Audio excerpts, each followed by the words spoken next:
एक समय आया जब यरदन नदी पे उसका अभिषेक हुआ और उसके बाद उसने अपनी सेवा शुरू की। अपनी सेवकाई में he was a traveller preacher. वो कभी भी एक जगह रुकता नहीं था। वो जगह जाकर परमेश्वर के राज्य का प्रचार करता था।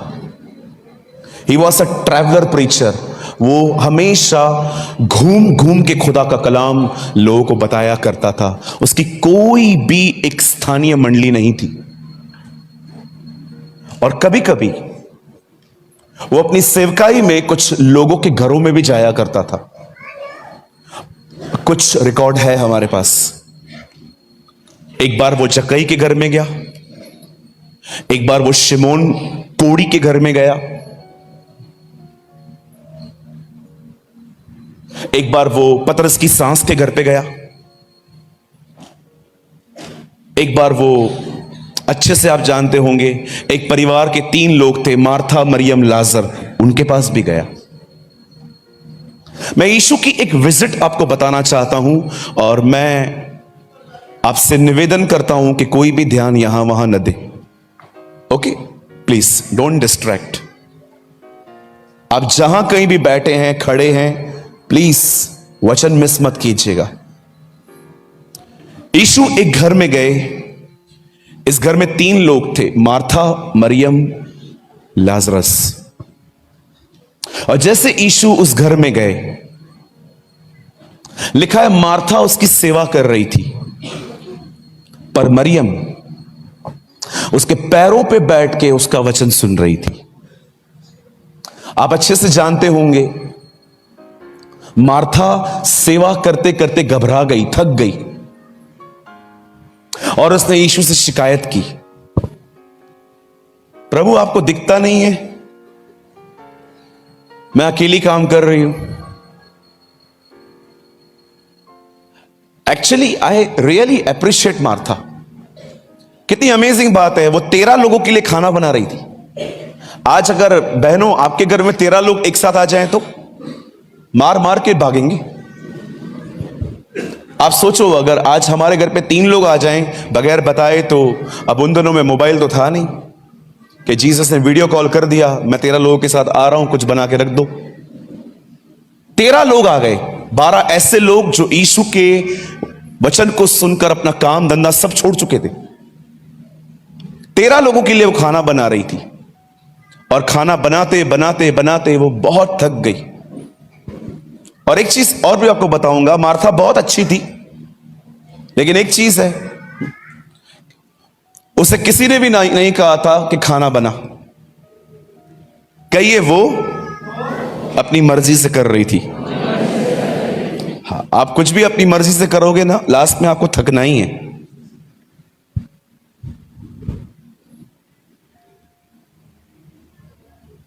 सो जब जीसस के सामने वो आई और आके कहती है, प्रभु आपको चिंता नहीं है, देख नहीं रहे हो अकेले कांदा काट रही हो? और इसने ऐसे ही बैठी हुई है। बजाय इसके कि यीशु मरियम को फटकारे, यीशु ने उसको ही फटकार लगा दी। प्रभु यीशु ने उससे कहा, मार्था, हे मार्था। देखो पुराने नियम का परमेश्वर, आप जानते होंगे ना, पुराने नियम में भी वो ऐसे ही बुलाता था, मूसा, हे मूसा, सैमुअल, ओ सैमुअल, शाऊल, हे शाऊल, सेम, मार्था, हे मार्था। कितने लोग ये बात जानते हैं, पुराने नियम का यहोवा, नए नियम में यीशु है। Amen. So he is the same God, exact same God. So Yeshu ने कहा, हे मार्था, तू बहुत सारी बातों के लिए चिंता करती और घबराती है, लेकिन एक काम, एक भाग जो मरियम ने चुना है, जो उत्तम है, वो उससे छीना न जाएगा। क्या चुना था मरियम ने? आप जानते हैं मार्था उसके लिए खाना बना रही थी, पर मरियम वो खा रही थी जो यीशु लाया था। इससे पहले कि आप परमेश्वर के लिए कुछ करें, उससे पहले जो परमेश्वर के पास है उसे ले लो। आज बहुत से लोग थके हुए हैं, क्योंकि वे परमेश्वर की सेवा परमेश्वर का वचन सुनने के बगैर कर रहे हैं। आज भी आप देखोगे बहुत सारे लोग सेवकाई में थक से गए हैं, वो अंदर से बहुत थके हुए हैं, क्योंकि उनकी जिंदगी की जो ये प्रायोरिटी है ये बहुत बदली हुई है।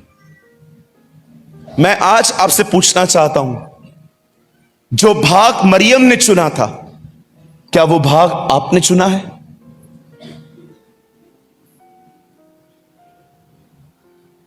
बोलिए। मरियम कुछ भी टाइम वेस्ट नहीं करना चाहती थी। मरियम जानती थी कि यीशु कुछ लाया है और वो उसको सुन रही थी। कभी आपको एक सच बताऊं, अगर आप हैरान हो जाएंगे सुन के। आप जानते हैं हम सबसे अनहैप्पी जनरेशन है। 6000 साल हो गए हैं इस दुनिया को बने हुए, और आज की जनरेशन, कभी कोई जनरेशन इतनी अनहैप्पी नहीं थी जितनी जनरेशन आज है। द मोस्ट अनहैप्पी जनरेशन है हम। क्या कुछ नहीं है हमारे पास।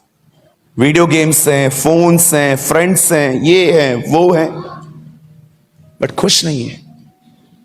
हर चीज आपको बोर कर देती है इस समय के बाद। You know what is the issue? कुछ मिसिंग है।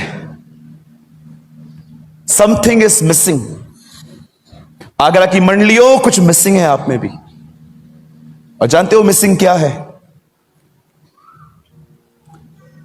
इससे पहले कि हम परमेश्वर के लिए कुछ करें, यह जरूरी है कि आप उसकी पहले सुनो।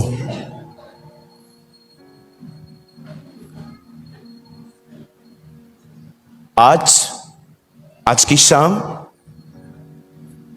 उस उत्तम बाग को चुनो, उत्तम बाग को, और वो उत्तम बाग उसका वचन है। इस वर्ड, जो उसका वचन है ना, वो उसका उत्तम भाग है।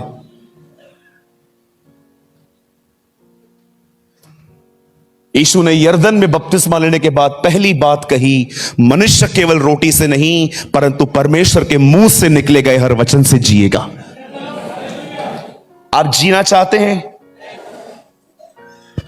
यहां देखिए, आप जानते हैं जब पुराने नियम में इज़राइल के लोग पाप करते थे, तब पाप हो जाने के बाद वो बाजार से एक बलिदान लेके याजक को देते थे, और याजक उसे काटता था, चर्बी अलग करता था, अंदर के ऑर्गन्स अलग करता था, लेकिन ब्लड अलग करता था।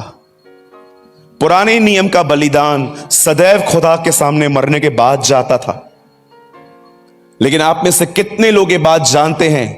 पौलुस कहता है, अपने आप को जीवित, पवित्र, सिद्ध किया हुआ बलिदान करके चढ़ाओ। आप जानते हो पुराने नियम का बलिदान मरा हुआ था, इसीलिए स्वीकारा जाता था। नए नियम का बलिदान जब तक जीवित न हो तब तक स्वीकारा नहीं जाता। कैसे जीवित रहेंगे? मनुष्य केवल रोटी से नहीं, उसके वचन से जिएगा। आप जानते हैं आप कैसे जीवित रहते हैं? जब आप उसके वचन को सुनते हैं, पढ़ते हैं, उसे अपने जीवन का हिस्सा बनाते हैं। पुराने नियम का बलिदान मरा हुआ रहता था, नए नियम का बलिदान जिंदा होना चाहिए। अपने आप को जीवित, पवित्र और बावता हुआ बलिदान करके चढ़ाओ। यही तुम्हारी आत्मिक सेवा है। मैं बिलीव करता हूं आज यहां पर जितने भी लोग भूखे प्यासे आए हैं, परमेश्वर उन्हें तृप्त करेगा, परमेश्वर उन्हें भरेगा। और अगर आप सिर्फ मुझे देखने आए हैं या तो सिर्फ मीटिंग अटेंड करने आए हैं, तो आप भी अलर्ट हो जाओ। प्रचारक को देखने से कुछ नहीं मिलेगा, और ना ही यहां पर एक दूसरे को देखने से कुछ मिलेगा। आप चाहते हो ये हॉल पवित्र आत्मा से भर जाए, तो अपनी निगाहें उस पर लगाइए। आमीन। आप सब तैयार हैं? अपने दाहिने हाथ को उठाएं, मेरे पीछे कहिए, प्रभु इस उत्तम भाग को चुनने के लिए, स्वीकारने के लिए मेरी मदद कर। आज ये वचन मेरी जिंदगी बदले, यीशु मसीह के नाम में। आमीन, आमीन, आमीन। Amen. Come on, give a good clap for the Lord. Come on.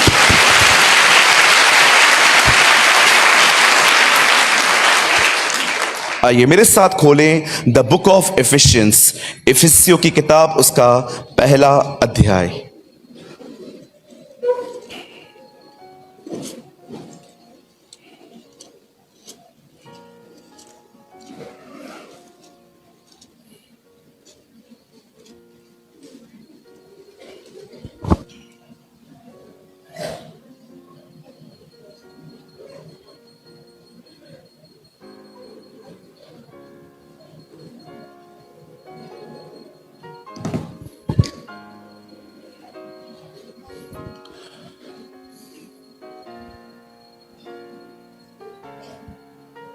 Open with me in the book of Ephesians chapter 1. मेरे साथ खोलें इफिसियों की किताब और उसका पहला अध्याय। सबने खोल लिया? क्या मैं पढ़ूं?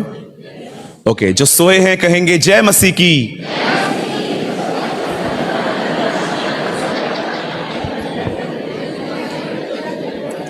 मैं आपको एक बात बताना चाहता हूं, अगर मैं किसी को भी देखता हूं ना जो सो रहा है, मैं सीधा सामने आके उसको गुड मॉर्निंग बोल देता हूं। तो आप अलर्ट रहिए, ओके?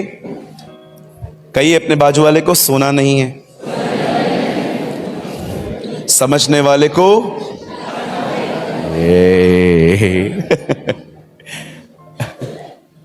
आजकल लोगों को सिर्फ एक ही जगह पे आराम मिलता है, रविवार को सुबह चर्च में। वो पूरा हफ्ता काम करते रहते हैं, रविवार की सुबह उनको मस्त आराम से आएंगे, बैठ जाएंगे।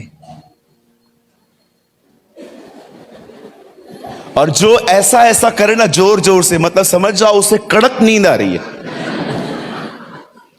नहीं नहीं, मैं आपकी बात नहीं कर रहा हूं, मैं मुंबई की बात कर रहा हूं। आप लोग तो बहुत अच्छे हैं, मैं अपने चर्च की बात कर रहा हूं।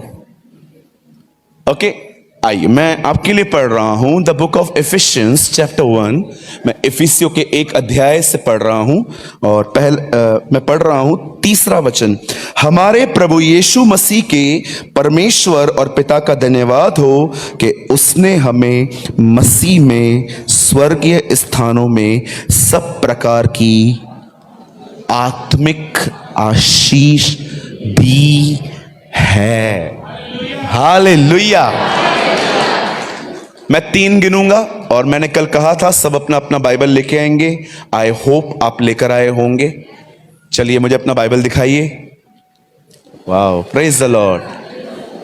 चलिए मैं 3 गिनूंगा, आप में से हर एक को अपने अपने पाक कलाम में से ये पढ़ना है। ओके, 1 2 3।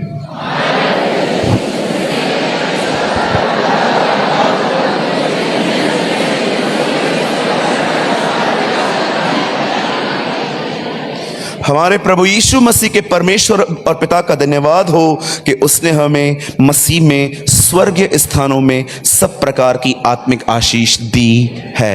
आइए बाइबल छोड़ दीजिए, अब कोई भी नोट्स ना बनाए। नोट्स आप आराम से घर जाके बनाइएगा। आज जितना हो सके कैच करिए। कई 100 साल पहले एक जन इस पृथ्वी पर रहते थे। मैं आपको सच कहता हूं, अगर वो जीवित होते ना आज, वो जहां कहीं होते मैं उनकी चर्च ज्वाइन करता। He was an amazing man of God. उनका नाम था विलियम बूथ। बहुत सारे लोग उनके बारे में बहुत कम जानते हैं, पर एक स्टेटमेंट उन्होंने ऐसी कही थी जो सुनने के बाद कहते हैं उन दिनों में पूरी दुनिया की नजर उन पर थी। और आज मैं उस स्टेटमेंट से आज का वचन शुरू करना चाहता हूं। His name was William booth. कहते हैं पवित्र आत्मा का बपतिस्मा जो उन दिनों में खड्डे में छुप गया था, उसी ने बाहर निकाला था और प्रीच किया था। आप जानते होंगे 15वीं सदी में रोमन कैथोलिक चर्चेस ने जस्टिफिकेशन बाय फेथ प्रीच करना बंद कर दिया था। उद्धार विश्वास के द्वारा है, और परमेश्वर ने मार्टिन लूथर को खड़ा किया ताकि वो संदेश वापस लेकर आए। फिर 16th सेंचुरी में आप जानते होंगे परमेश्वर ने किसी और को, जब परमेश्वर की सच्चाइयां परंपराओं में दब जाती है ना, तब परमेश्वर अपने लोगों को खड़ा करता है कि वो वापस उन बातों का प्रचार करें। एक दिन मेरे एक दोस्त ने मुझे कहा, इज अ पास्टर, उसने मुझे कहा मुझे एक आर्टिकल तू लिख के दे सकता है? मैंने कहा किस विषय पर? उसने कहा मुझे लिख के दे कि बच्चों का बपतिस्मा पूरे 8 से 10 पन्नों का मुझे लिख के दे दे कि बच्चों का बपतिस्मा कैसे होना चाहिए। मैंने कहा बिल्कुल मैं लिख के दे दूंगा। 6-7 दिन के बाद मैंने उसको अपने ऑफिस में बुलाया और कहा तैयार है, ले जाओ। और जब वो आया तो मैंने 10 पन्नों पे स्टेपलर लगा के उसको दे दिया। और जब वो घर गया और उसने पैम्पलेट से मेरा आर्टिकल निकाला तो उसमें एक भी शब्द नहीं लिखा हुआ था। उसने कहा ये क्या है, खाली पन्ने क्यों दिए, कुछ लिखा क्यों नहीं है? मैंने कहा कहां से लिखूं, बाइबल में कुछ नहीं लिखा है। मैंने कहा मुझे दिखाओ बाइबल में कहां लिखा है बच्चों का बपतिस्मा। सूरज भाई मजाक करते हो। मैंने कहा शुरू किसने किया था? आज भी उसके पास वो खाली पेपर है। Show me in a scripture in the Bible जहां पर यीशु ने बच्चों का बपतिस्मा दिया। आजकल बहुत सारे लोग कहते हैं अन्य भाषाओं में बात मत करो। कहां लिखा है? उल्टा बाइबल में लिखा है जो अन्य भाषा में बात करता है उसे रोको मत। लेकिन आज परमेश्वर रिफॉर्मेशन मिनिस्ट्री हर एक को नहीं देता, क्योंकि बाइबल साफ कहती है रिफॉर्मर मरेगा। और मैं आपको सच कहता हूं, विलियम बूथ एक ऐसे व्यक्ति थे जिनको परमेश्वर ने एक सच्ची शिक्षा को वापस उठाने में उनकी मदद की।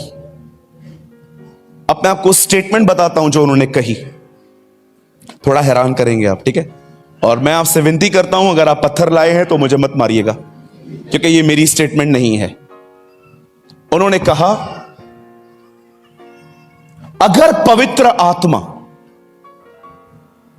एक विश्वासी के जीवन से ले लिया जाए तो उनकी हालत क्या होगी? यह सवाल उन्होंने चर्च से पूछा।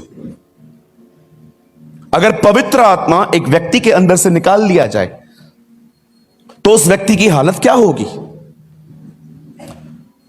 जब ये सवाल उन्होंने हर एक से पूछा तो लोग खड़े होकर बोलने लग गए, ओ हम तो दुष्ट आत्माओं से पजेस हो जाएंगे। किसी ने कहा हम फिर से पाप में गिरेंगे, किसी ने कहा हम यीशु को प्रभु मानना ही बंद कर देंगे। सबने अपनी अपनी व्याख्या दी। लास्ट में अंकल विलियम बूथ ने कहा अब मेरा भी आंसर सुन लो। उन्होंने कहा पवित्र आत्मा अगर एक व्यक्ति में से ले लिया जाए तो कोई फर्क नहीं पड़ेगा।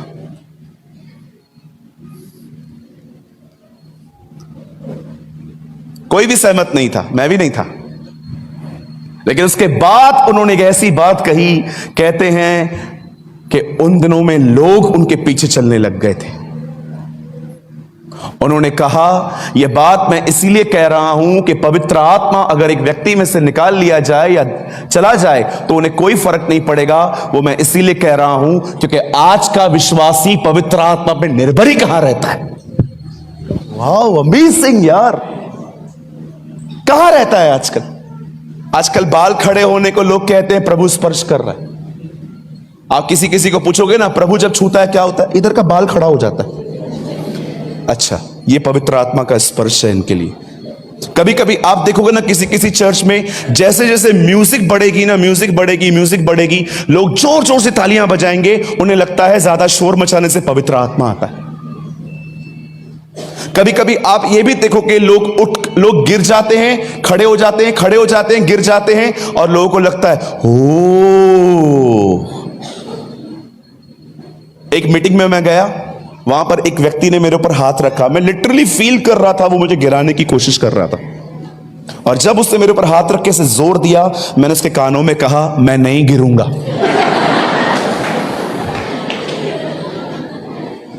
क्या होता है अगर मैं किसी पे हाथ रख दूं और वो गिर जाए मुझे नहीं पता उसके साथ क्या होगा, लेकिन एक बात तय है, मैं लोगों की नजर में हीरो जरूर बन जाऊंगा। लोग कहेंगे अरे मैन ऑफ गॉड। यीशु मसीह लोगों को गिराते नहीं थे, वो उन्हें उठाते थे।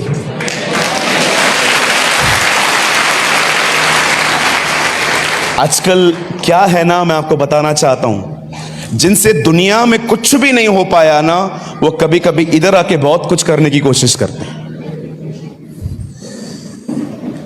जिनका जो दुनिया में कुछ भी नहीं कर पाए ना, कभी नौकरी नहीं की, कुछ भी नहीं किया न कुछ भी नहीं किया, वो यहां पर आके कई बार यीशु मसीह के नाम से फेमस होने की कोशिश करते हैं। एक प्रभु के दास ने कहा, use your mic for God but don't use your God for mic. इस माइक को खुदा के लिए इस्तेमाल करो, खुदा को इस्तेमाल मत करो यहां तक पहुंचने के लिए। अमेजिंग। मैं आज आपसे पूछना चाहता हूं, वही विलियम बूथ की स्टेटमेंट, आज आप किस पे निर्भर हैं? पवित्र आत्मा अन्य भाषा नहीं है, पवित्र आत्मा कबूतर नहीं है, पवित्र आत्मा सिर्फ आग नहीं है, वो एक व्यक्ति है। He is a person. वो आपकी तरह मेरी तरह एक व्यक्ति है जिससे संबंध रखा जाता है। क्या कहा पौल ने? पिता का प्रेम, हमारे प्रभु यीशु का अनुग्रह और पवित्र आत्मा की अन्य भाषा? नो, पिता का प्रेम, हमारे प्रभु यीशु का अनुग्रह और पवित्र आत्मा की संगति, सहभागिता। जानते हो वो क्यों अर्थ पे आया है? वो आपसे सहभागिता, संबंध रखना चाहता है। आज आप उस पर निर्भर हैं? क्या आप ये कह सकते हैं कि आप उसे जानते हैं? पुराने नियम में उन्होंने बाप को नकार दिया, नए नियम में उन्होंने पुत्र को नकार दिया, और आज का युग पवित्र आत्मा को नकार रहा है। ये प्रतिज्ञा करते हैं, बाप ने प्रतिज्ञा की बेटा आएगा, बेटे ने प्रतिज्ञा की पवित्र आत्मा आएगा, और वही पवित्र आत्मा इन दिनों में प्रतिज्ञा कर रहा है कि तैयार हो जाओ, वो तुम्हें लेने आ रहा है। These are the spirit of promise। Paul कहता है तुम्हें उससे प्रतिज्ञा किया हुआ आत्मा दिया। आज मैं पहले भाइयों से पूछना चाहता हूं, उसके बाद मैं अपनी आदरणीय बहनों से पूछना चाहता हूं, मुझे बताइए, क्या आपका उस पवित्र आत्मा के साथ कोई रिलेशनशिप है? यीशु ने कहा, पिता मुझ में रहकर अपना काम करता है। जीसस, आप पे तो होली स्पिरिट है ना, तो आप पिता क्यों कह रहे हो? क्या आप यीशु की तरह उसका आदर करते हैं? यीशु उसे पिता कहता था। पढ़ा आपने? पिता मुझ में रह के अपना काम करता है। यीशु आपके अंदर तो पवित्र आत्मा था ना, यीशु उसे पिता कहता था। एक बार उसने कहा, तुम मेरे खिलाफ कुछ कह दोगे चलेगा, पिता के खिलाफ कुछ कह दोगे चलेगा, लेकिन इस आत्मा के खिलाफ कुछ मत करना। आप जानते हो वो उससे इतना प्रेम करता था कि वो उसके बारे में सुन नहीं सकता था।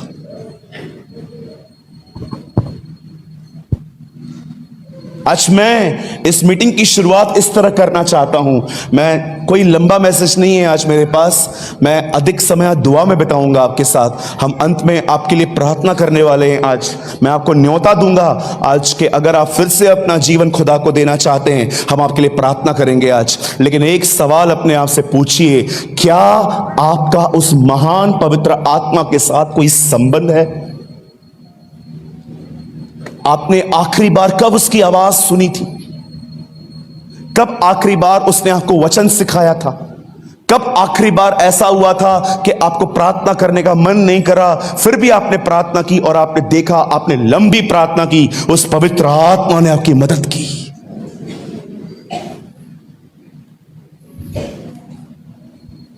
अब जानते हो, पहले के मसीहों के पास इतना ज्ञान नहीं होता था, क्योंकि लिटरेचर इतना अवेलेबल नहीं था उन दिनों में।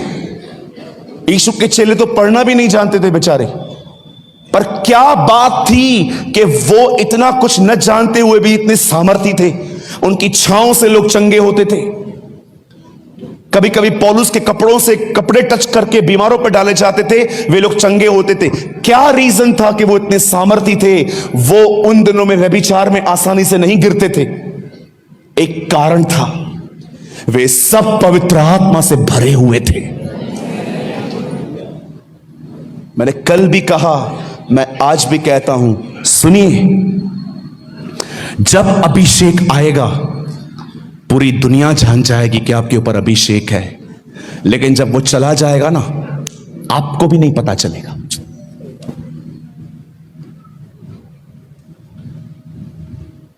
और शिमशोन ने जानता था कि यहोवा उससे चला गया है।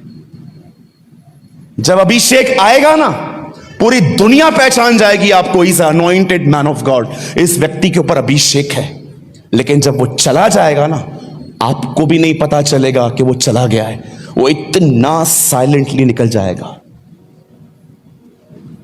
आज मैं कई लोगों से जब मिलता हूं, मैं उनकी जिंदगियों को देखता हूं, मुझे साफ साफ दिखता है इन्होंने खो दिया है।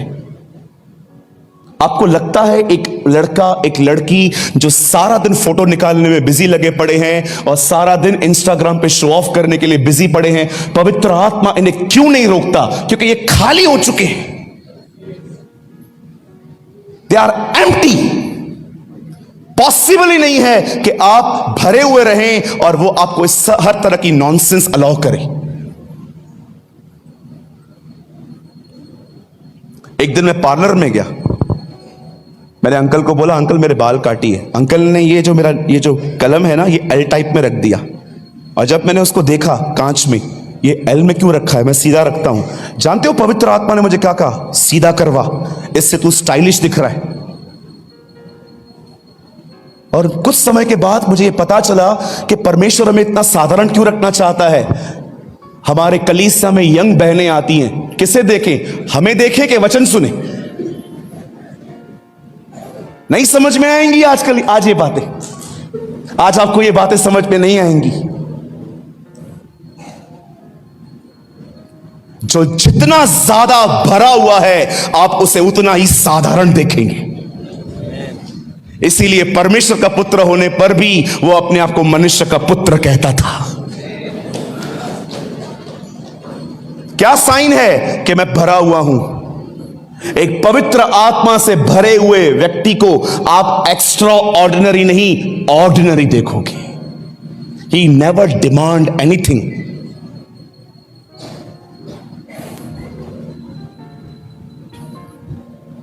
मेरे भाइयों, मेरी बहनों, be in touch with God. प्रभु के साथ टच में रहना सीखो। बहुत समय बर्बाद हो चुका है। जिसने अपनी भरपूरी में नहीं बटोरा, वो अपने अकाल में कैसे खाएगा? यूसुफ जानता था कि ये भरपूरी के साल हैं, उसने बटोर लिया और उसने अपने अकाल में खाया। एक समय आता है जब परमेश्वर आपको समय देता है ताकि आप बटोर लो, अपने आप को खिलाते रहो। क्यों? क्योंकि बाइबल बताती है एक समय ऐसा आएगा, हर चर्च में बहुत नॉइज होगा, वॉइस नहीं होगा। आज भी आप देखो बहुत सारी चर्चेस में नॉइज है। बोलो नॉइज। मैं एक मीटिंग में गया, यहां की आराधना तो बहुत अच्छी है, प्रभु को बहुत महिमा मिले, हम एंजॉय कर रहे थे। यहां पर एक चर्च में मैं गया, यहां से 2 गुना ज्यादा बड़ी चर्च थी। वहां ड्रम पड़े थे, 3 तरह के गिटार थे, इलेक्ट्रॉनिक अलग था, वो अलग था, बेस अलग था। उसके बाद 6 लोग जो थे, वो क्या बोलते हैं उसको, हाँ वही वो लेके घुमा रहे थे।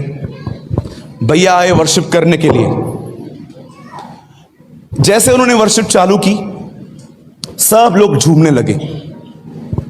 मुझे एक बात समझ में नहीं आ रही थी, आवाज तो खाली म्यूजिक का है, इसकी तो आवाज आ ही नहीं रही है, लोग नाच क्यों रहे?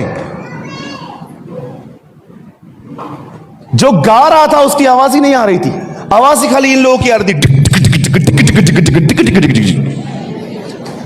अमेरिका में एक पास्टर का बाईपास हुआ, वो अपने चर्च में गए, उन्होंने किसी वर्शिप टीम को बुलाया था। वो वर्शिप टीम इतने इंस्ट्रूमेंट लेकर आई थी। अब आपको पता है जिसका बाईपास हुआ है वो ज्यादा आवाज करीब नहीं बैठ सकते हैं, तकलीफ होती है। वो चले गए बाहर। ये न्यूयॉर्क की सत्य घटना है। जब वो बाहर चले गए तो उन्होंने गेट पे आत्मा में प्रभु यीशु मसीह को देख लिया। उसने प्रभु को बोला, प्रभु कृपया आप मुझे माफ कीजिए, मुझे उनकी आराधना समझ में नहीं आ रही थी, इसीलिए मैं बाहर आ गया। प्रभु ने कहा, मुझे भी नहीं समझ में आ रही थी, इसलिए मैं भी बाहर आ गया। इसीलिए होशे में लिखा है, यह जाति सिर्फ हल्ला मचाती है। Only noise, no voice.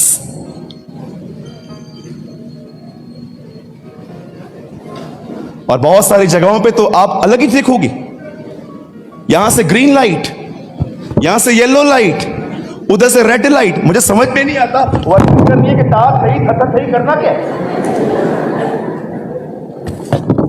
मैं प्रचार करने के लिए खड़ा हुआ, मेरे ऊपर लाल बत्ती, बंद चालू बंद चालू बंद चालू, मैं डर गया। टक टक टक टक टक, फिर यहां से येलो। मैं ऑर्गेनाइजर को देख रहा था, प्रचार करना है कि डांस करनी है। और अगर आप इनसे पूछोगे ना ये सब क्यों कर रहे हो, ये आपको उत्तर देंगे, जवानों को खींच रहे हैं। कितनी बड़ी बात है, पवित्र आत्मा के पास सामर्थ्य ही नहीं है कि तुम अपनी ताकत से उसको खींच रहे हो। जो आदमी पवित्र आत्मा से भर के खड़ा होता है ना, उसे किसी शो ऑफ की जरूरत नहीं पड़ती है। वो प्रचार करेगा, जिंदगियां बदलेंगी।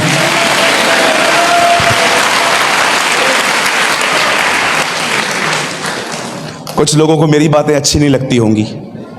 अगर आप में से किसी को भी मेरी बातों से ठेस लग रही है, मैं आपसे कोई माफी नहीं मांगने वाला। और वैसे भी मैं जहां पर भी जाता हूं एक माइंडसेट रख के जाता हूं कि ये लोग मुझे दोबारा तो बुलाने वाले हैं नहीं, इससे अच्छा मैं आज ही सब कुछ बोल दूं। लेकिन यहां पर थोड़ा अलग है। यहां थोड़ा अलग है।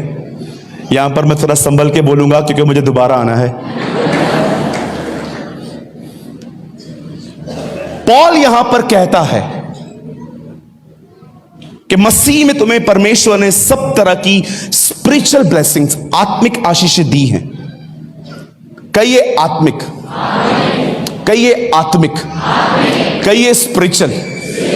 हाँ, मेरी इंग्लिश में लिखा गया है स्पिरिचुअल। आप जानते हो नए नियम में जितनी भी आशीषें हैं, मोस्ट ऑफ स्पिरिचुअल हैं। क्या आप सब तैयार हैं? लिसन, एक दिन बाइबल बताती है मूसा इजराइलियों को मिस्र से छुड़ा ले आया। लॉन्ग स्टोरी शॉर्ट, ठीक है, मुझे पता है ये सब आपको पता होगा। यहां पर कितने लोग हैं जो कई सालों से मसीह में हैं? हाथ उठाइए। 5, 10, 15। Come on, lift up your hand. यहां पर कितने लोग हैं जिनका जन्म ही मसीह परिवार में हुआ? हाँ, चलिए, मुझे ये फिर कहानी दोहराने की जरूरत ही नहीं है। मुझे लगता है ये आपने सब संडे स्कूल में सुन लिया होगा। आज से बहुत साल पहले परमेश्वर मूसा को कहता है, मेरे लोगों को मिस्र में जाकर निकाल लिया। बाइबल बताती है मूसा नहीं जाना चाहता था। बोलिए, नहीं जाना चाहता था। हाँ, बोलिए, नहीं जाना चाहता था। आप हमेशा याद रखना, परमेश्वर एक ही व्यक्ति को लीडर बनाता है। एक ही व्यक्ति को, एक ही क्वालिटी वो देखता है और प्रभु चुनता है कि ये लीडर बनना चाहिए। लीडर का मतलब आगे आगे चल के लोगों को लीड करने वाला। आओ मेरे पीछे आओ, आ जाओ आ जाओ आ जाओ आ जाओ आ जाओ। लीडर, लीड करने वाला। और जानते हो उस लीडर में क्या क्वालिटी होनी चाहिए? उस लीडर में एक ही क्वालिटी होनी चाहिए कि वो लीडर नहीं बनना चाहता। मैं आपको भी कहना चाहता हूं, जो लीडर खुद बोलता है ना मेरे को बना, लफड़ा झगड़ा करता है, उसको तो बनाओ ही मत। मेरे को डायरेक्टर बनाओ, मेरे को चेयरमैन बनाओ, मेरे को सेक्रेटरी बनाओ, तू नीचे बैठ। आजकल तो भाई लोगों को अगर आप कोई पोजीशन न दो, चर्च ही नहीं आएंगे। मेरे को लीडर बना, मेरे को बिशप बना, मेरे को ये बना, मेरे को वो बना, मेरे को ये बना, मेरे को वो बना। इस वजह से। और कभी कभी तो लोग है ना, हम लोगों से बिलीव ही नहीं करते कि हम लोग, मतलब पास्टर नरक में जा ही नहीं सकता। क्यों नहीं जा सकता? बाइबल बताती है पास्टर भी नरक जा सकता है। एक दिन एक आदमी ऊपर गया मरने के बाद, उसने नरक में अपने पास्टर को देख लिया। उसने बोला पास्टर जी आप इधर। बोला चुप कर, बिशप साहब अंदर है।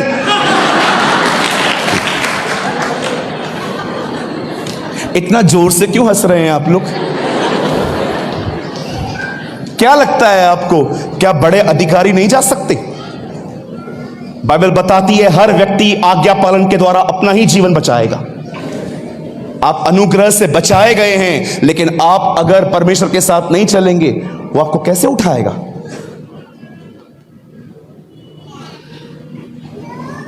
लीडर में एक ही बात होनी चाहिए, उसको लीडर नहीं बनना है। जो कहता है मेरे को लीडर बनाओ, तू चुप करके बैठ, तू नीचे बैठ। हमारे चर्च में एक बहन आई, उसने कहा मुझे वर्शिप करनी है। अभी एक हफ्ता भी नहीं हुआ है आके, मेरे को वर्शिप करनी है। मैंने कहा दीदी वेट करो थोड़ा समय, प्रभु ने चाहा हम आपको जरूर देंगे।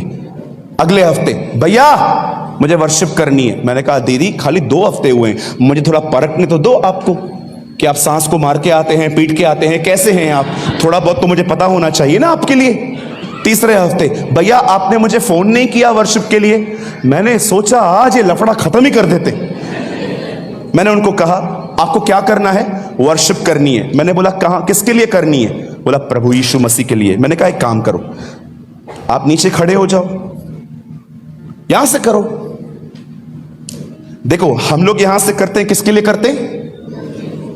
जो नीचे से करते हैं वो किसके लिए करते हैं? नहीं, इधर से करनी है। मैंने कहा ढोंगी, दिखाना है तुझे? मेरे पास अच्छी आवाज है, मैं लता मंगेशकर हूं। क्यों आना चाहते हैं अपन ऊपर? सच में हम परमेश्वर की आराधना करना चाहते हैं कि हम अपने आप को प्रेजेंट करना चाहते हैं कि हमारे पास भी कुछ है?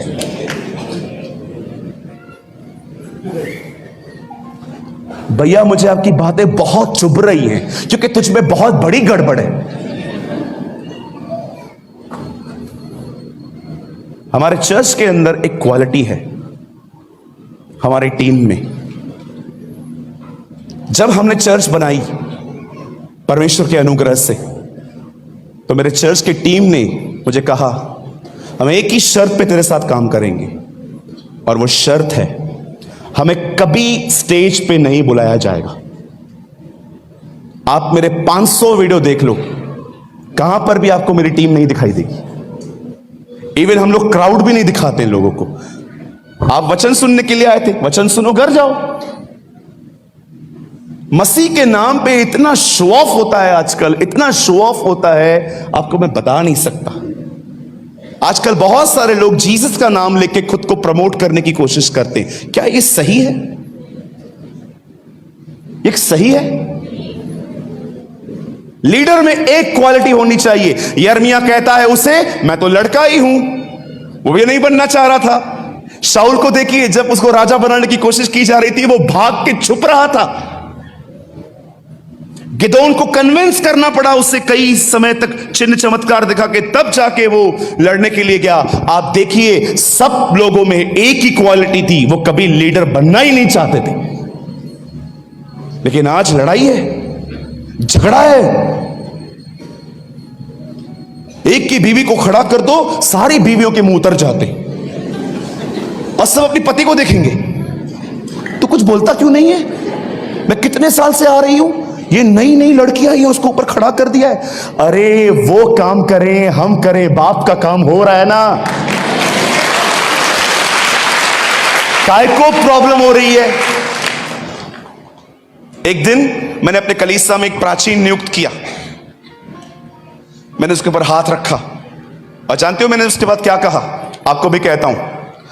मैंने कहा जिन लोगों को खुशी है कि यह आदमी प्राचीन बन रहा है, वो सब अपना अपना हाथ इसकी तरफ करके आशीष दें, और जिन्हें जलन हो रही है वो अपना हाथ अपनी छाती पर रख के अपने उद्धार के लिए प्रार्थना करें।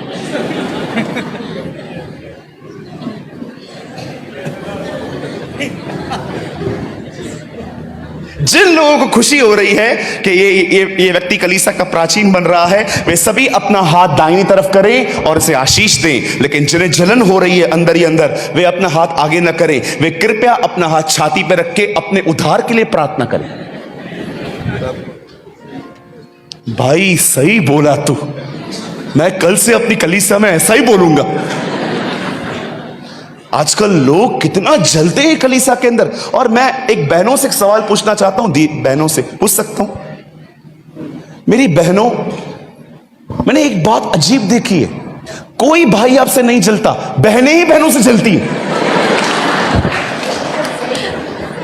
एक बहन अगर बाल स्ट्रेट भी करवा के आएगी ना, बाल सीधे करवा के आएगी, कर्ल से सीधे हो जाएंगे सारी बहनें।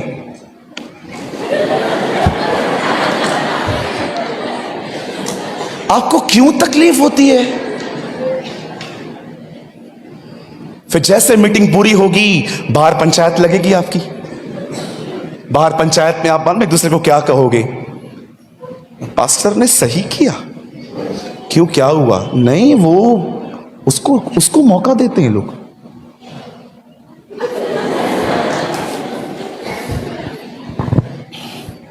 परमेश्वर आपको तौबा की नौबत पे लाए। आमीन। परमेश्वर आपको पश्चाताप पे लेकर आए। अगर आप अपनी बहनों से ही जलते हैं, आपको खुशी नहीं होती है? आपको पता है, मैं खुश होता हूं जब मैं अपने चर्च में लीडरशिप तैयार होते देखता हूं। आज मैं यहां हूं, पूना में कोई और गया है प्रीच करने के लिए। मैं इतना खुश हूं कि मेरे पीछे मेरे लोग कलीसिया संभालते। I am so happy.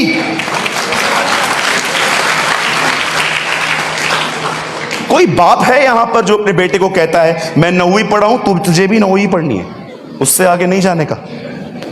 अरे मैंने देखा है अनपढ़ पिता अपने बच्चों को कलेक्टर बनाने की कोशिश करते हैं, लेकिन आज हम कलीसिया के लोग एक दूसरे को बढ़ते हुए खुश नहीं देखते। आज अनपढ़ बाप अपने बच्चों को कलेक्टर बनते देखना चाहता है, आईएएस ऑफिसर बनते हुए देखना चाहता है, पुलिस, आर्मी और डॉक्टर बनने, इंजीनियर देखना चाहता है, लेकिन कलीसिया के लोग कभी कभी एक दूसरे को बढ़ते हुए खुश नहीं होते। Which type of Christian you are? किस तरह के मसीह हैं हम?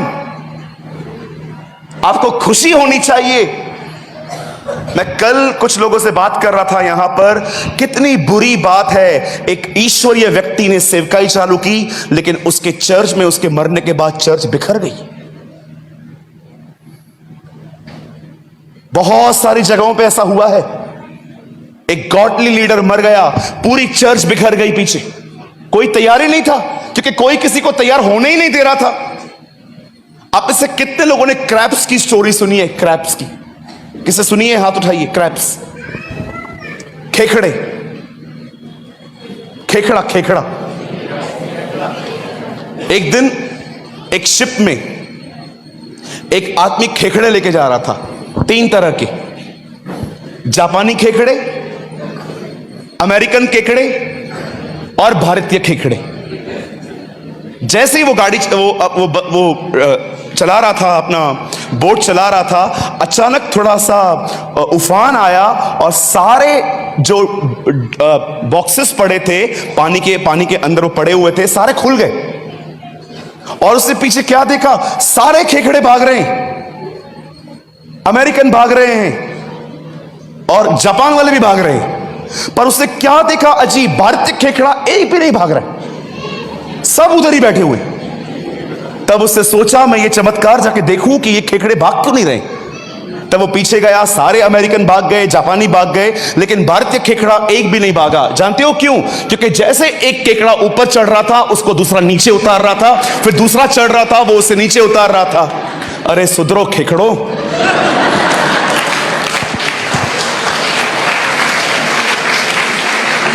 आज मसीह में बढ़ने का एक नया पैंतरा आ गया है। पता है क्या? मैं नहीं बढ़ूंगा, मैं सिर्फ एक ही काम करूंगा, तुझे कुछ लूंगा। यस, मैं नहीं बढ़ूंगा, मुझे बढ़ने की चाह ही नहीं है और न मुझ में बढ़ने की कोई जिज्ञासा है। मुझे एक ही काम करना है, मैं दूसरे के घर में जाऊंगा, तेरे लिए कुछ ना कुछ बोल के आऊंगा, तू खुद ही नीचे हो जाएगा। शेम ऑन दीज पीपल जो इस तरह की सेवकाइयां करते हैं। कुत्ता देखा है आपने? कुत्ता, कभी कभी कुत्तों को देखिए, जब उनको कुछ लगता है ना, उनकी स्किन फटती जाती है।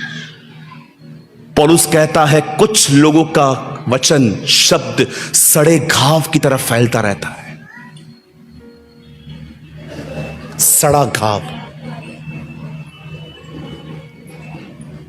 जब मूसा परमेश्वर से मिलने के बाद वहां पर जाना ही नहीं चाहता था, तब परमेश्वर ने उन्हें कहा तुझे जाना है। वो कहता है अगर मैं जाऊंगा और वो मुझसे पूछेंगे कि तेरा नाम क्या है, तो मैं क्या कहूंगा? उन्हें बोलना मैं जो हूं सो हूं। यहां पर वो कन्विंस हो गया। उसके बाद वो कहता है नहीं, मुझे बोलना नहीं आता। परमेश्वर उसे कहता है मैं तेरे मुंह के साथ हूं।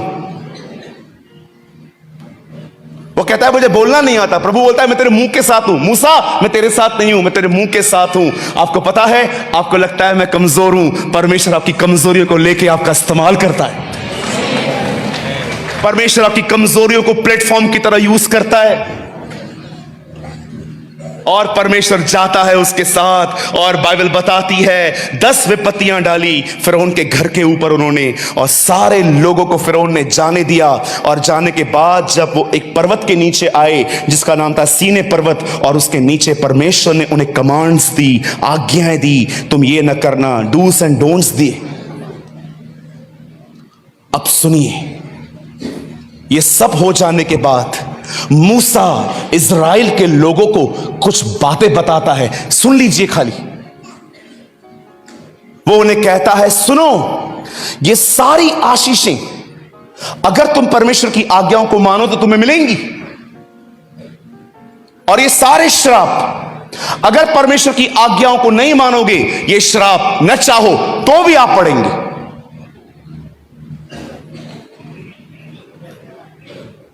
और जानते हो आशीषें क्या क्या थी?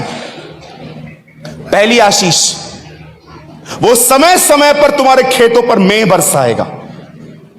दूसरी आशीष, तुम्हारी टोकरी धन्य होगी। तीसरी आशीष, तुझे आने और जाने में वो तेरी सहायता करेगा। चौथी आशीष, तेरे शत्रु एक रास्ते से आएंगे, यहोवा उन्हें 7 रास्तों से भगाएगा। उसके बाद वाली आशीष, तुम्हारी औरतों में किसी को मिसकैरेज नहीं होगा, किसी के बच्चे करेंगे नहीं। उसके बाद प्रभु उनको कहता है मैं तुम्हें ब्लेस करूंगा, जमीनें दूंगा। आप आराम से व्यवस्था विवरण का ये 28वां अध्याय घर जाके अध्ययन करना। मुझे एक जगह पर बताओ कहां पर एक आत्मिक आशीष है।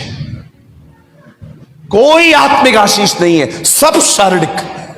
जमीनें, बच्चे, लैंड्स, बिजनेस, जॉब, सब तुम्हें नया। कोई तुमसे लड़ नहीं पाएगा। आप देखो, एक भी आशीष इंटरनल नहीं है, एक भी आशीष अंदर की नहीं है, सारी आशीषें बाहर की है। और जब यूहन्ना बपतिस्मादाता आता है तो वो अपने संदेश में कहता है अब मन फिराओ क्योंकि स्वर्ग का राज्य निकट है। आप जानते हो, हम उन दिनों में नहीं रह रहे हैं जिन दिनों में इजरायली थे। हम वो लोग हैं जिनके लिए स्वर्ग का राज्य रखा गया है, आत्मिक आशीषें रखी गई हैं। आज मैं सिर्फ एक आत्मिक आशीष को 10 मिनट में बता के मैं आपके लिए प्रेयर करूंगा। मैं नहीं जानता हूं आप में से कितने लोग इस आशीष को जानते हैं। मैं एक जगह पे था छत्तीसगढ़ में, 2 स्पीकर थे हम। एक पास्टर आए मेरे पहले प्रचार करने के लिए।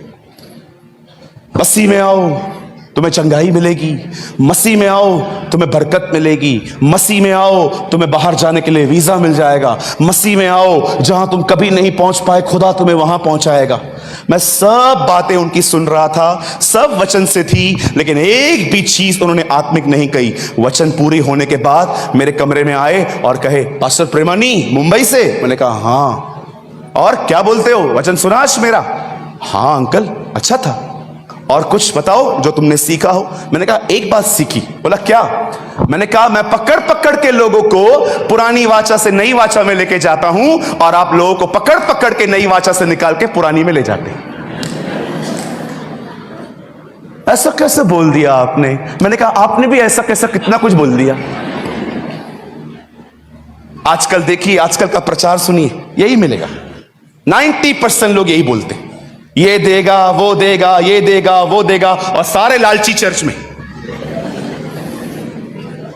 मुझे एक जगह बताओ जहां पर लिखा है पश्चाताप करो ताकि तुम स्वर्ग जा पाओ। बहुतों ने तो बपतिस्मा भी स्वर्ग जाने के लिए लिया। मुझे एक जगह बताओ जहां पर प्रभु यीशु मसीह ने या किसी उसके चेले ने कहा पश्चाताप करो ताकि स्वर्ग जाओ। कभी प्रचार नहीं करते थे। ये आज के लोग प्रचार करते हैं, उन दिनों के लोग प्रचार करते थे पश्चाताप करो क्योंकि स्वर्ग का राज्य निकट है, परमेश्वर का राज्य निकट है। जानते हो इसका अर्थ क्या है? यहां देखिए, यहां देखिए, परमेश्वर ने 6 दिनों में दुनिया बनाई, उसके बाद उसने मनुष्य बनाया। ये मैं पहले बोलता था, अब नहीं बोलता हूं अब मैं हमेशा बोलता हूं परमेश्वर ने 6 दिनों में दुनिया बनाई, उसके बाद उसने मनुष्य नहीं बनाया, उसने अपना घर बनाया। मनुष्य उसके रहने की जगह है। जब इंसान ने पाप किया वो परमेश्वर को उससे निकाल दिया। ये मत बोला करो कि परमेश्वर ने आदम को निकाला है। आदम ने परमेश्वर को निकाला है उसके घर से। हम परमेश्वर का घर हैं, इब्रानियों में लिखा है, और हम इंसानों ने उसको निकाल दिया। इसीलिए प्रकाशित वाक्य का आखिरी कलीसिया को वो कहता है मैं दिल के दरवाजे पे खटखटाता हूं, वो बाहर है। आप जानते हो पश्चाताप किस लिए करने के लिए कहा गया? पश्चाताप करो क्योंकि परमेश्वर का राज्य, वह परमेश्वर जिसको तुमने आज्ञा उल्लंघन के द्वारा निकाल दिया था, अब पश्चाताप करो ताकि वो तुम्हारे अंदर फिर से आ सके। That is the kingdom of God। मैं इसीलिए पश्चाताप नहीं करूंगा ताकि मैं स्वर्ग जा सकूं। यह तो स्वार्थी प्रचार है। परमेश्वर का तो कोई लेन देन ही नहीं है, सिर्फ मुझे स्वर्ग जाना है। पश्चाताप इसलिए नहीं किया जाता सर ताकि आप स्वर्ग जा सके। पश्चाताप इसीलिए किया जाता है ताकि खुदा एक बार फिर से अपने घर में रह सके। That is the kingdom of God. Kingdom, kingdom, king Kadam. Hallelujah. पश्चाताप करो, बपतिस्मा लो, स्वर्ग जाओगे। जीसस का कोई जिक्र नहीं है। आपको है ना, जितने लोग सेवा करते हैं, आपको एक टेस्ट दूं, करके देखना। मैंने करके देखा है। एक दिन आप चर्च में अनाउंसमेंट करो और कहो अगले हफ्ते जितने बीमार हैं सब आ जाओ, हम प्रार्थना करेंगे, प्रभु सबको चंगा करेगा। आपके चर्च में बैठने की जगह नहीं होगी उस दिन। जब यही लोग आ जाए ना, उनको उसी मीटिंग में प्रार्थना करने के बाद बोल दो अगले शनिवार को फिर से रविवार को आ जाओ। जिन जिन के पास अपना घर नहीं है ना, प्रभु सबको अपना अपना घर देगा। आप देखो जैसे लोग बाहर तक खड़े हैं ना, वहां तक खड़े हो जाएंगे। उसके बाद प्रचार करो। अब जितने भी लोग यहां पर आए हैं जिनकी शादियां नहीं हो रही है, वो भी आ जाओ। ओहो, सारे आगरा के कुंवारे चर्च के बाहर। अब सब प्रकार के लोग आ गए। चंगाई वाले आ गए, घर वाले आ गए, पैसों वाले आ गए, लड़की पाने वाले, लड़के पाने वाले, सब आ गए। एक बार ये भी कह दो कि जिन बहनें सांसों से परेशान है वो भी आ जाइए। हम प्रार्थना करेंगे कि आपकी सांस को, हाँ, क्योंकि बहुत सारी बहनें सांस के जाने का ही वेट कर रही हैं आजकल। अब सब लोग इकट्ठे हो गए। अब अंत में इन 5 तरह की पब्लिक को एक संदेश दो। जो कुछ हमने बताया इनमें से कुछ भी नहीं मिलेगा। जो कोई अपना क्रूस उठा के प्रभु के पीछे चलना चाहता है, अब सिर्फ वही खड़ा रहे। 30-40 लोग खड़े रहेंगे। यही कलीसिया है, यही कलीसिया है। एक परमेश्वर का दास, 7,000 लोग उसकी कलीसिया में आते हैं मैक्सिको में। एक दिन यीशु उससे मिलके, जानते हो क्या बोलता है?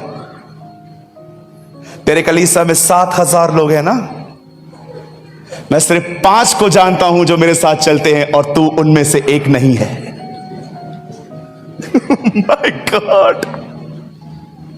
मैक्सिको में एक पास्टर 7,000 की मंडली चलाता है। 93 की बात है। एक दिन यीशु उससे मुलाकात करके कहता है तेरे पास कितने लोग हैं? 7,000 लोग हैं ना। हाँ प्रभु, मैं सिर्फ 5 को जानता हूं जो मेरे साथ चलते हैं और तू उनमें से एक नहीं है। मैं जब वो किताब पढ़ रहा था, बिलीव करेंगे मेरी टांगे कांप रही थी। मैंने बोला प्रभु तो मेरे लोगों को कितना है, अपने चर्च पे कितना है? 5 है कि नहीं है?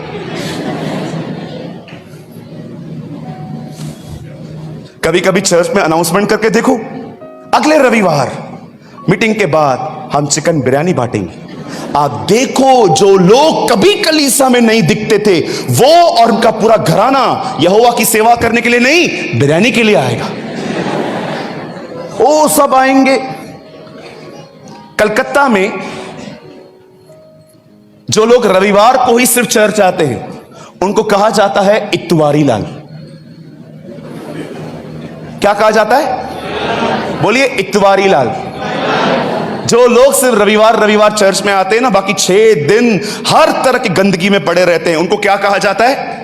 कहो बाजू वाले को, इतवारी लाल न बन। और भैया जो लोग खाली क्रिसमस पे आते हैं, त्योहारी लाल। ये सिर्फ क्रिसमस के दिन आएंगे केक खाने के लिए, बन ठन के आएंगे कोई। और आजकल के आपने देखा होगा, जवानों के अलग ही नौटंकी हैं। हाँ, ये रहा मेरा फोन, मैं लाया हूं, मैंने सोचा आज मैं किसी से नहीं लूंगा।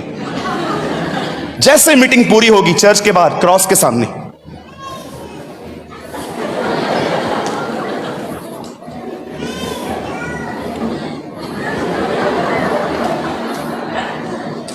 क्रॉस नहीं आ रहा है ना,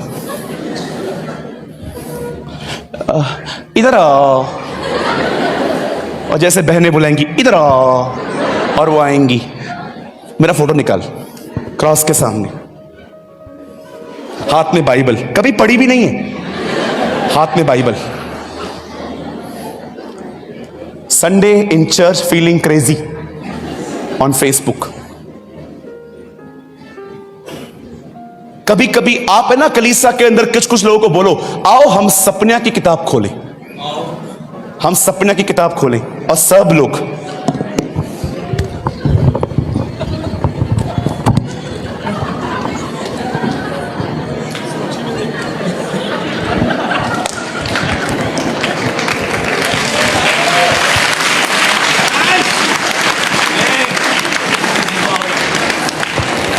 आओ हम हब्बकू की किताब खोले।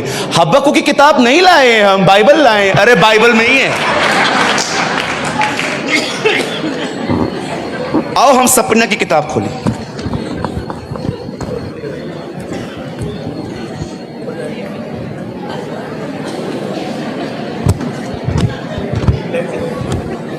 वचन चालू भी हो गया। अरे कहां से मिलेगी तुम्हें सपना की किताब? घर पे बाइबल खुलती ही नहीं है तुमसे, बाइबल तुमसे खुलती ही नहीं है। तुमसे खुलता है एक दिन में 300 बार इंस्टाग्राम, तुमसे खुलता है दिन में 200 बार फेसबुक, तुमसे खुलती है 300 बार तुम्हारी गैलरी।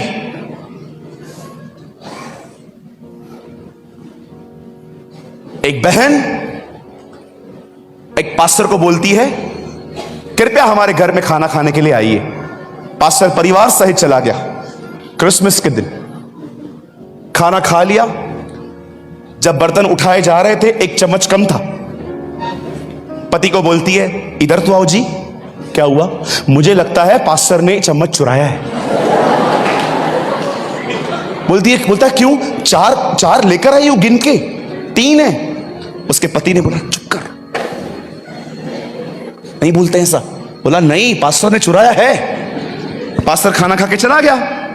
अगले साल फिर से पास्टर को कहा गया, क्रिसमस है, आप आएंगे हमारे घर पे। इस बार बहन से रहा नहीं गया। खाना खाने के बाद उसे कान में बोलती है, पास्टर लास्ट टाइम जब आप आए थे, आपने हमारा चम्मच लिया था ना।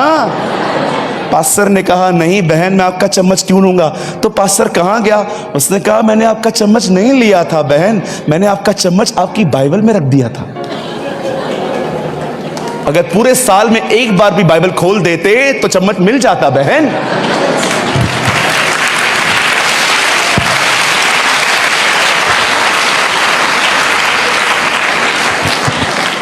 कैसी पीढ़ी है, हम बाइबल नहीं पढ़ते। स्टार्टिंग के 4 साल में मैंने इसे 22 बार पढ़ लिया। 19 घंटे बाइबल पढ़ता था मैं। 2 साल नौकरी नहीं थी, घर पे बैठा हुआ था। जब परमेश्वर ने देखा कि मैं उसके वचन के प्रति गंभीर हूं, उससे मुझे शिक्षा देने का वरदान दिया। आज की पीढ़ी बाइबल नहीं पढ़ती, और पढ़ती भी तो पता है कैसे? आप हैरान हो जाओगे सुन के। ये देखिए ऐसे,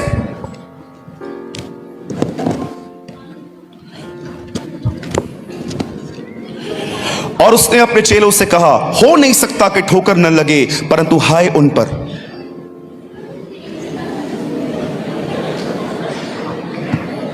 जो इन छोटों में से किसी को एक ठोकर खिलाता है, उसके लिए भला होता। हां बोल, बोलना क्या हुआ? अच्छा हाँ चल ठीक है, मैं करता हूं। सचेत रहो, यदि तेरा भाई तेरा अपराध क्षमा करता है, टिंग टोंग मैसेज।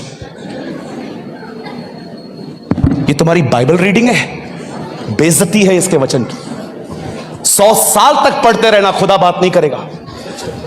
जब परमेश्वर देखता है कि एक व्यक्ति उसके वचन के प्रति गंभीर है, वो सारी चीजों को हटा देता है। परमेश्वर ऐसों से बात करता है।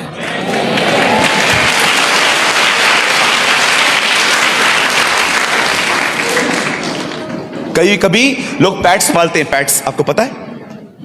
कुत्ता, बिल्ली। कुत्ता बाजू में बैठा रहेगा, उसको प्यार भी करेंगे, बाइबल भी पढ़ेंगे। कभी कभी कुत्ते को पढ़ाते, ये देखा, इज दैट योर लॉयल्टी? इसीलिए आप देखते रहेंगे जब फॉरेन में लोग प्रचार करते हैं तो वो हमेशा कहते हैं, when you pray dog outside cat outside. क्योंकि बहुत सारे जो लोग हैं कुत्ते और बिल्लियों को साथ में लेके दुआ करते हैं।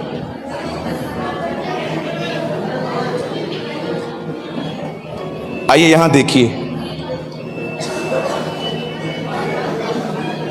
आप जानते हैं नए नियम की ब्लेसिंग क्या है? मुझे सिर्फ 5 मिनट चाहिए आपकी। नए नियम की ब्लेसिंग क्या है? मैं सिर्फ एक ब्लेसिंग बता रहा हूं, सिर्फ एक ब्लेसिंग। मेरे पास टाइम नहीं है, 9 बजे मैं खत्म करूंगा, उसके बाद मुझे कुछ समय प्रार्थना करनी है आपके लिए। एक दिन यीशु मसीह यरदन नदी पे जाते हैं। वहां पर उनका चचेरा भाई यूहन्ना बपतिस्मा दाता प्रचार कर रहा था। जानते हो वो अपने प्रचार में लोगों को क्या बोल रहा था? यहां देखिए, वो लोगों को कह रहा था, सुनो, मैं तुम्हें पापों से मन फिराव का बपतिस्मा दे रहा हूं। मैं तुम्हें इसीलिए पानी का बपतिस्मा दे रहा हूं क्योंकि तुमने डिसाइड किया है कि तुम और पाप नहीं करोगे। लेकिन यह बात याद रखना, सिर्फ पानी का बपतिस्मा तुम्हें नहीं बचाएगा। मेरे बाद एक आने वाला है, वो तुम्हें आग और पवित्र आत्मा का बपतिस्मा देगा। और वो क्यों ऐसा प्रचार करता था कि मैं तो तुम्हें पानी का बपतिस्मा देता हूं, लेकिन एक आएगा जो मेरे बाद आएगा, वो तुम्हें आग और पवित्र आत्मा का बपतिस्मा देगा। क्या अर्थ होता है बपतिस्मे का? बपतिस्मा एक ग्रीक वर्ड है।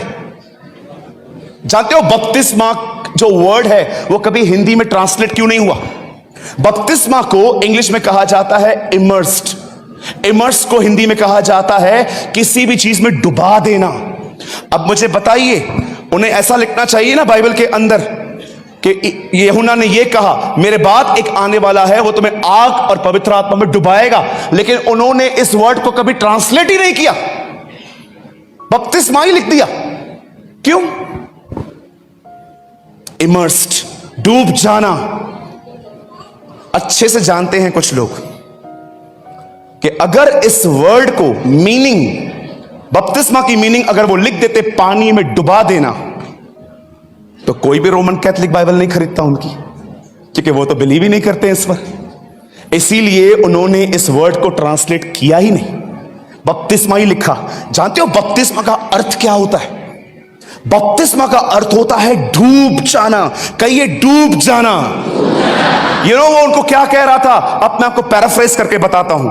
यूहन्ना बपतिस्मा दाता प्रचार कर रहे थे, सुनो, मैं तुम्हें पानी में डुबो रहा हूं, लेकिन जो मेरे बाद आने वाला है वो तुम्हें आग और पवित्र आत्मा में डुबाएगा। सुनिए, क्यों डुबाएगा? रीजन क्या है डुबाने का? क्यों तुम मुझे डुबाओगे? सुनिए, आप किसी भी रिवर में चले जाओ, किसी भी नदी में चले जाओ, किसी भी लेक में चले जाओ, आप एक चीज नोट करना, अगर पानी यहां तक है ना, तो भी आप उस पानी में अपनी मर्जी से कहां भी जा सकते हो। अगर पानी यहां तक भी है तो भी आप अपना मुंह थोड़ा सा बाहर निकाल के आप चल सकते हो। इवन पानी यहां तक भी है तो भी आप अपना नाक बाहर निकाल कर थोड़ा थोड़ा करके आप आगे चल सकते हो। लेकिन आपको पता है, अगर आप डूब गए तो आप अपनी डायरेक्शन नहीं चुन सकते। अब नदी जहां चाहेगी आप वहां जाओगे। आपको पता है यूहन्ना क्या कहने की कोशिश कर रहा था कि मेरे बाद एक ऐसा व्यक्ति तुम्हारे बीच में आएगा जो तुम्हारी जिंदगी का पूरा नियंत्रण अपने हाथ में लेगा।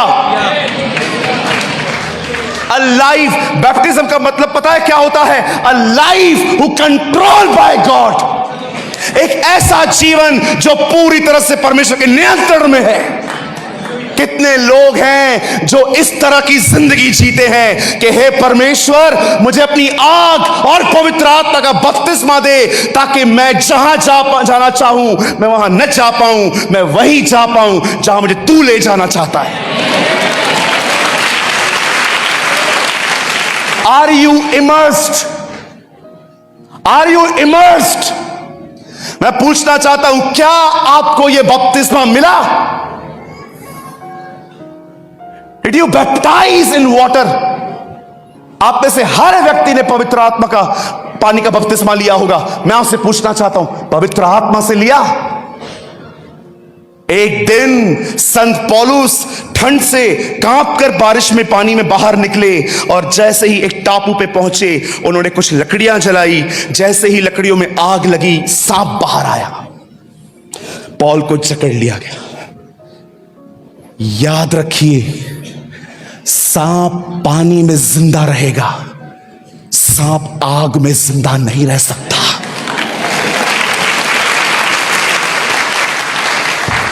सांप पानी में जिंदा रह सकता है। आप में से कुछ लोग हो सकते हैं कि आपने वाटर बैप्टिज्म ले लिया है, पर अभी भी आपकी जिंदगियों में बहुत बड़े बड़े गुनाह हैं। पर याद रखिए, जब आग लगती है ना अंदर, कोई सांप अंदर नहीं रह पाएगा, उन्हें बाहर निकलना पड़ेगा।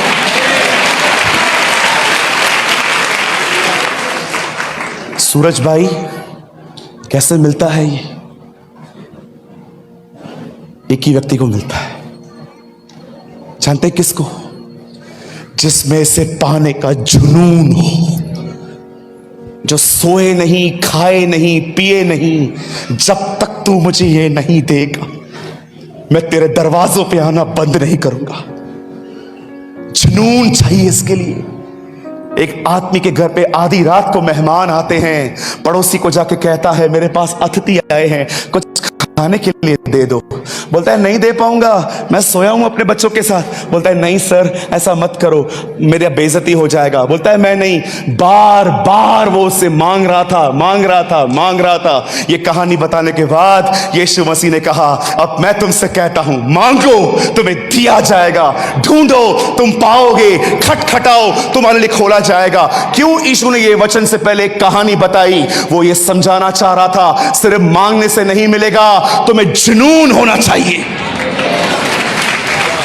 आपके पास पैशन होना चाहिए कि मैं अपनी जिंदगी बहुत अपने मर्जी से जी चुका हूं, अब मैं अपनी जिंदगी अपने मर्जी से नहीं जीना चाहता। अब मुझे एक ऐसी जिंदगी चाहिए जो पूरी तरह से परमेश्वर के नियंत्रण में हो।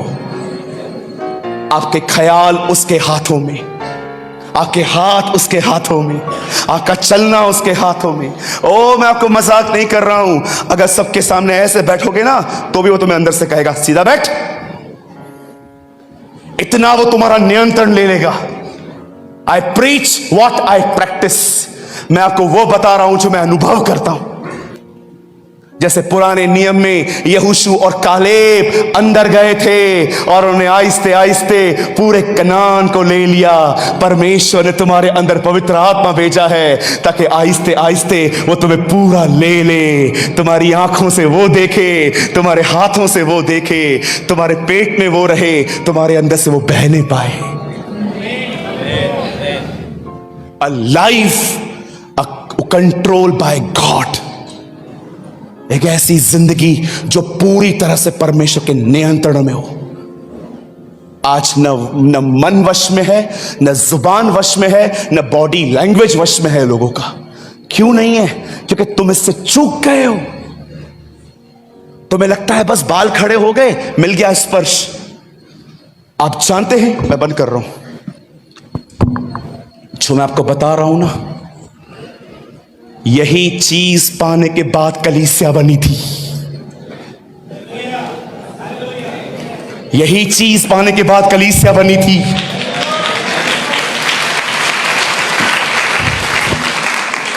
वे आत्मा से भर गए और दे प्रीच द गॉस्पेल। वही मछुआरा, डरपोक, 3 बार इनकार करने वाला मछुआरा पतरस पब्लिक के सामने खड़े होकर बोलता है, तुमने उसे मारा, मैं उसका गवाह हूं, इस बपतिस्मे ने उसे एक दानव बना दिया। वही डरपोक चेले जो बंद थे दरवाजों के अंदर, वो चुप नहीं रह पा रहे थे क्योंकि वे भर गए थे।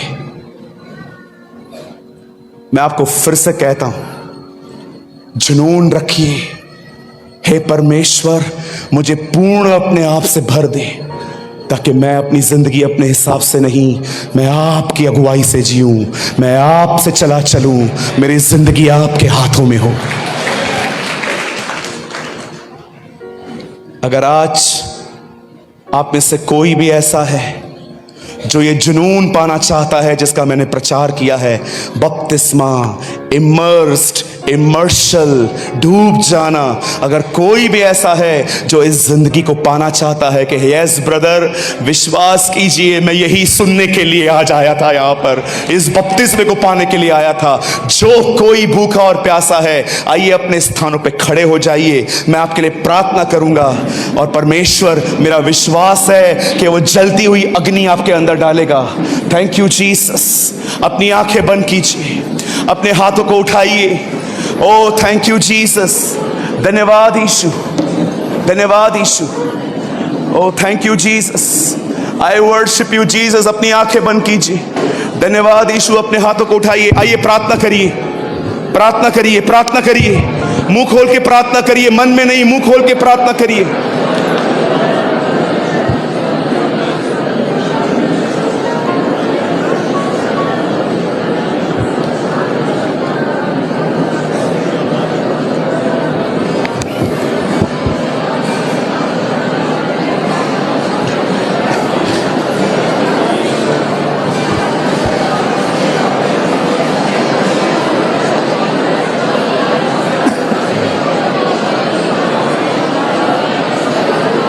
Yes, pray, pray, pray, pray.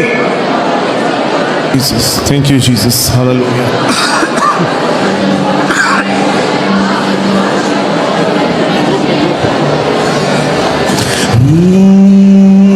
Thank you, Lord. Hallelujah. सिर्फ तेरे लिए यीशु, तेरे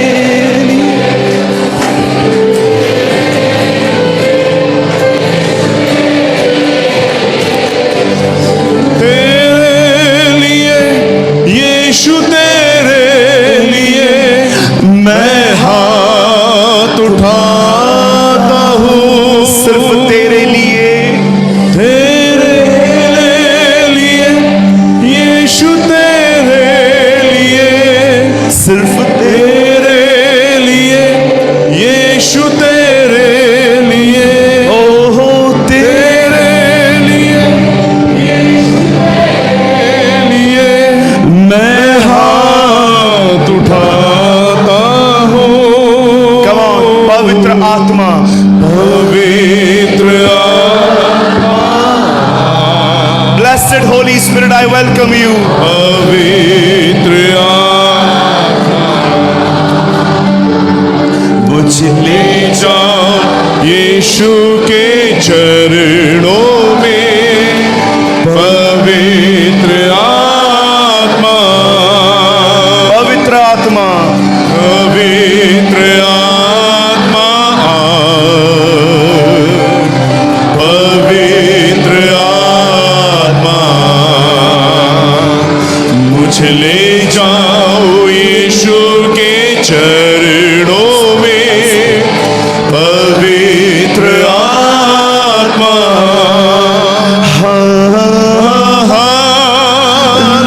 hallelujah. Come on, worship the Lord your God. Hallelujah.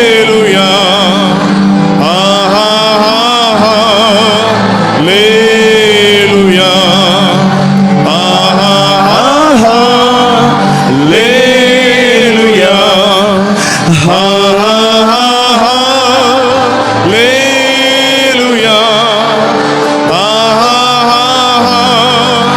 Hallelujah, hallelujah, आमीन। आइए अपने हाथों को उठाएं।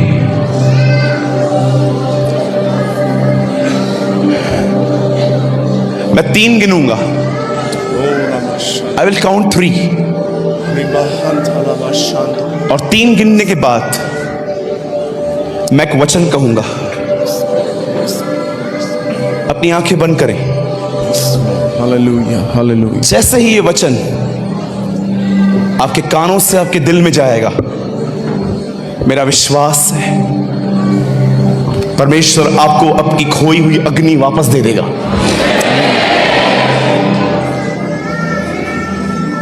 3,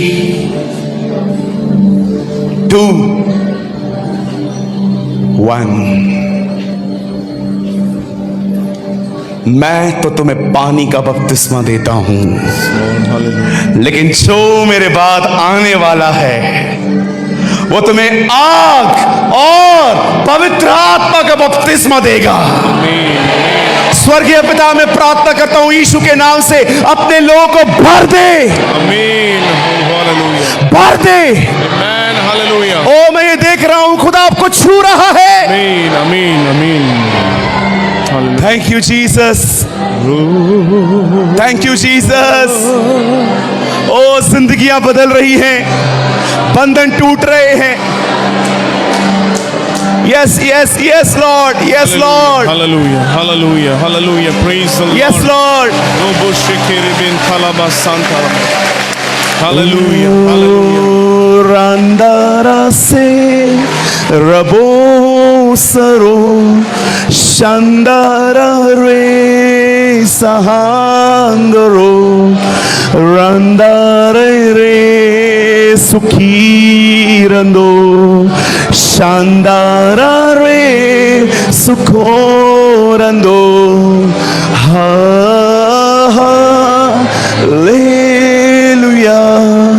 हालेलुया,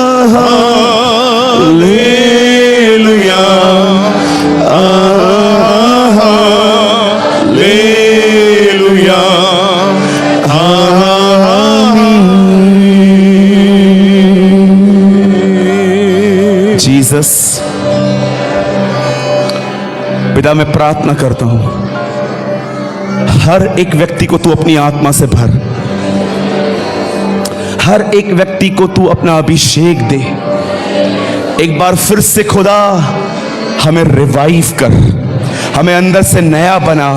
हम आज यहां पर से तेरी आग को ले जाएं, हम विश रखें, हम दर्शन देखें, हम अपने आप में आशा रखें कि हम आने वाले दिनों में ऐसी जिंदगी पाएंगे जिसका पूरा नियंत्रण हमारे परमेश्वर के हाथों में होगा।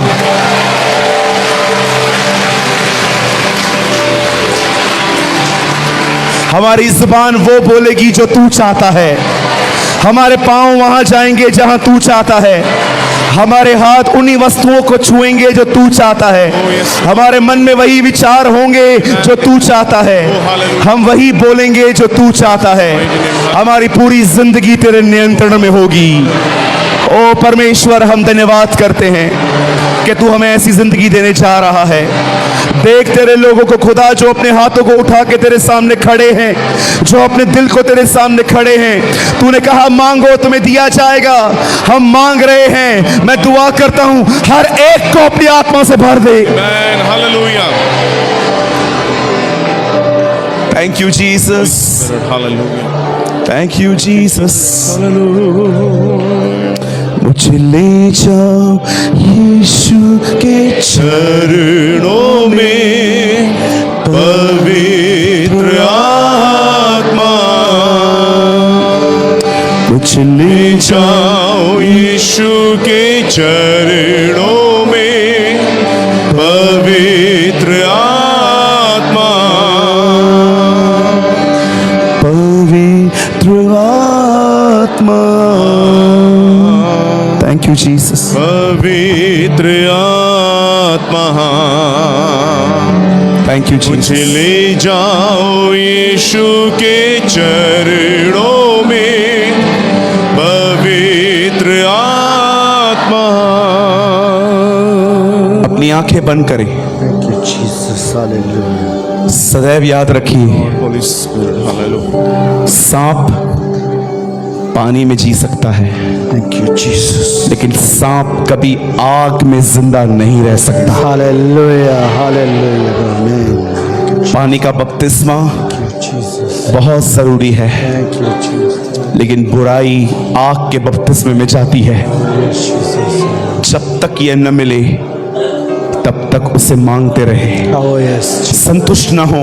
Oh, yes. उसे कहिए मुझे अपने आप से पूर्ण रूप से भर, Oh, yes, Jesus. मेरे जिंदगी के हर हिस्से को तू ले। Oh, प्रभु ये जीवन तेरा है ये जीवन और ये तेरी मर्जी से चलेगा। प्रभु आपके मर्जी से। धन्यवाद ईशु, धन्यवाद धन्यवाद धन्यवाद ईशु। धन्यवाद। Thank you Jesus. धन्यवाद।